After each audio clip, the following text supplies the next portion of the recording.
विटा येथील Sangli road Moriya gas agency परिसरात रस्त्यावरच ये-जा करणाऱ्या नागरिकांच्यावरच धुमाकूळ घालणाऱ्या गायीने हल्ला केला।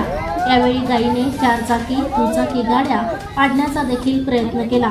त्यामुळे नागरिकांच्या मध्ये भीतीचे वातावरण निर्माण झाले।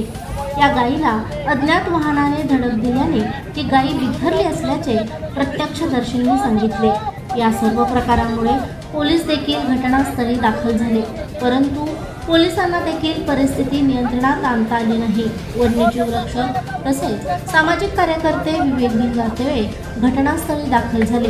त्यांनी धुमाकूळ घालणाऱ्या गायीला नियंत्रणात आणण्याचा प्रयत्न केला, तसेच अन्य नागरिकांच्या मदतीने गायीला पकडण्याचा देखील प्रयत्न केला। अखेरीस गायीला पोलिसांच्या मदतीने गोशाळेत दाखल करण्यात आले। सामाजिक कार्यकर्ते विवेक भिंगारदेवे यांच्या कृतीबद्दल नागरिकांच्या मधून समाधान व्यक्त केले जात आहे। तसेच नागरिकांनी त्यांचे आभार देखील मानले। मोकाट फिरणाऱ्या अशा जनावरांवरच नगरपालिका का लक्ष देत नाही, तसेच घटनास्थळी नगरपालिकेचा एकही कर्मचारी दखल घेण्यास उपस्थित नव्हता, असा प्रश्न नागरिकांनी उपस्थित केला आहे।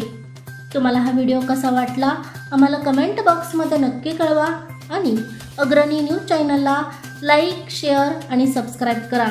प्रशांत कांबळे, अग्रणी न्यूज, विटा।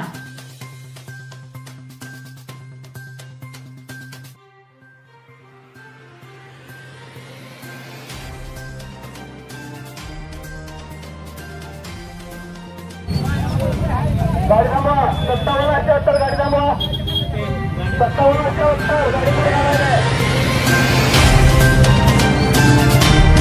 गाड़ी थांबवा,